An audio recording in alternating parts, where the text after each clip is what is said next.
Hey! Luther's high-pitched voice filled his mind as the smaller hound cocked his head and let his tongue flop out of his mouth for a quick pant. I heard you say onions. No, he didn't. Yeah, I did. Johnny nodded emphatically. Look at this, huh? I can hear you and you can hear me. I call that a hell of a success. Cool! Luther straightened his back legs for a brief moment before a glance from his master forced him onto his haunches again. So let's go. It's been a little while, right? Swamp time.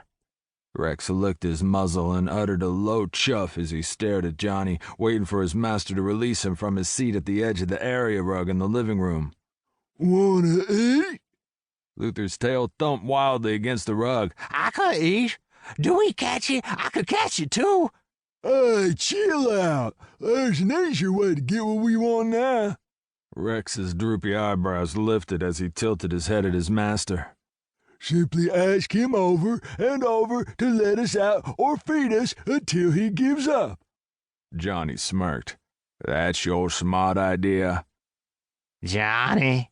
Luther uttered a low whine. Johnny. Let's get some food. Hey, Johnny. Come on. Food time. Swamp time.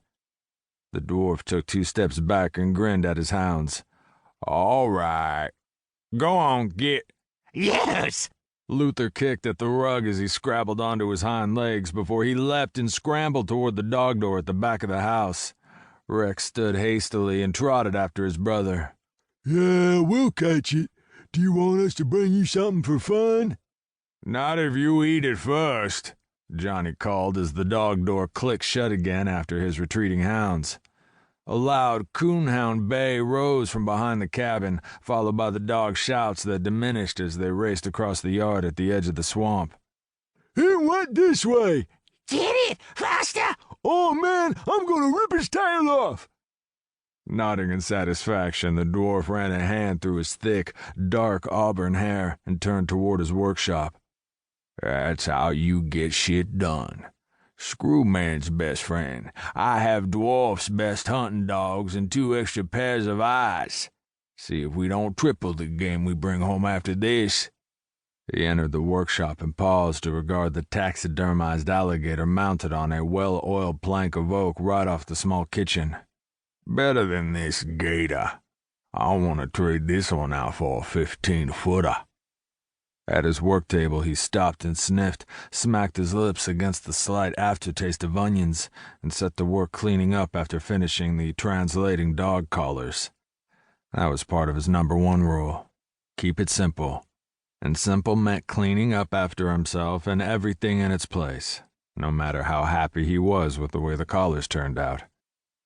As he closed the jumbo-sized tackle box where he kept his magical tools, both hounds bayed wildly outside, followed by the clack and scrabble of the dog door when it whipped up and clapped down again. Their claws clicked across the floor toward the dining room. Johnny, open the door! Luther raced past his master and skidded to a stop inches from the front door. Open it! Rex trotted after his brother and darted Johnny a glance. Someone's here! No kidding. The dwarf placed the tackle box on the floor and shoved it under the work table with the toe of his boot. He hiked his black Levi's up and headed after his hounds toward the door.